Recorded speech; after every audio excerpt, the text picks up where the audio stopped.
ডিমের কোরমা তো অনেকেই খেয়েছেন।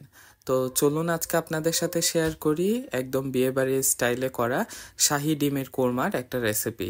এটা মূলত আমাদের ঈদে রান্না করা হয়েছিল, তখনকার একটা রেসিপি ভিডিও। তো চলুন আজকে শেয়ার করি আপনাদের সাথে। হ্যালো সবাইকে, আসসালামু আলাইকুম, ওয়েলকাম করছি আমার ব্লগ পেজ সিরাজ লাইফস্টাইলে। তো চলুন শুরু করা যাক। প্রথমে আম্মু এখানে একটা প্যান নিয়ে নিল। প্যানে প্রায় অনেকটা পরিমাণেই সাদা তেল বা সয়াবিন তেল দিয়ে দেওয়া হলো। তারপর এখানে অ্যাড করা হলো গোটা গরম মশলা। গরম মশলার মধ্যে যা যা থাকে আর কি, লং, দারচিনি, এলাচি। তারপরে এখানে দেওয়া হলো 1 টেবিল চামচ পরিমাণ পেঁয়াজ বাটা, তারপরে আধা চা চামচ ছিল রসুন বাটা, আর আধা চা চামচ ছিল আদার বাটা। একটু নেড়ে চেড়ে কষিয়ে নিয়ে এখানে অ্যাড করা হলো জিরার বাটা, এটাও আধা চা চামচ পরিমাণ ছিল। একটু ভালো করে যখন কষে আসবে তখন এখানে গুঁড়ো মশলা ব্যবহার করা হচ্ছে, জিরা আর ধনিয়ার গুঁড়া। তারপরে এখানে মূলত অ্যাড করা হয়েছে বাদাম বাটা আর হলো জায়ফল জয়িত্রীর বাটা একসাথে, যেটা মিক্স করে ব্লেন্ড করা ছিল। তারপর এখানে অ্যাড করা হলো 3-4টা কাঁচামরিচ। কাঁচামরিচটা একটু ভালো করে ভেঙে নেওয়া হয়েছিল। সাথে এখানে গ্রেভি করার জন্য অ্যাড করা হলো দুধ।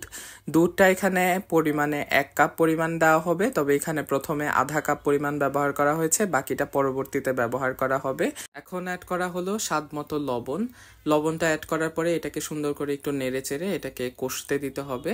একটু যখন মাখা মাখা হয়ে আসবে মশলাটা, তখন এখানে অ্যাড করা হচ্ছে চিনি। এখানে চিনিটা অ্যাড করা হয়েছে আধা চা চামচ পরিমাণ। আপনারা চাইলে এর বেশি বা কম ব্যবহার করতে পারেন, তবে কোরমা যেহেতু, কোরমাটা তো একটু মিষ্টি মিষ্টি টাইপের হয়, সে কারণে মূলত একটু চিনি ব্যবহার করা।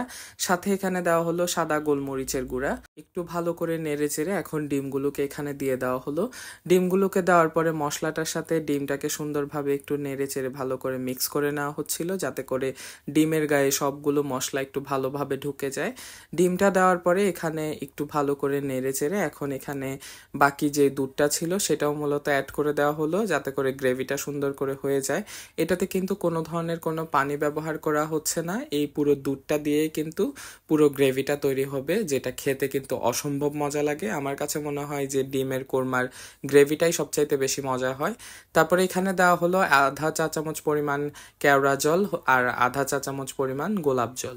এটাতে দেওয়ার কারণেই মূলত শাহি শাহি একটা ফ্লেভার আসবে, যেটা খেতে অসম্ভব মজা লাগবে। অনেকটা কোরমার ঘ্রাণ এই কারণেই মূলত হয়। তারপর এখানে ভাজা বেরেস্তা দেওয়া হলো। বেরেস্তার সাথে একটু চিনি ব্যবহার করা হয়েছে, যাতে করে বেরেস্তাটা খেতে মুখে ভালো লাগে আর কি। তো বেরেস্তাটা দেওয়ার পরে এটা কিন্তু রেডি এখন সার্ভ করার জন্য। দেখতে দেখেন কি পরিমাণ টেম্পটিং লাগছিল, আমার কাছে তো অসম্ভব ভালো লেগেছে। আর এটাকে মূলত সার্ভ করা হয় সাদা পোলাও দিয়ে। সাদা পোলাও দিয়ে খেতেই সবচাইতে বেশি ভালো লাগে। আমাদের বাসায় মূলত ঈদের সময় এই কোরমাটা তৈরি করা হয়েছিল। আমার ফ্রেন্ডরা খেয়ে তো অসম্ভব ভালো বলেছে। তো যাই হোক, ভিডিওটা কেমন লাগলো অবশ্যই কিন্তু আমার কমেন্ট বক্সে জানাতে ভুলবেন না।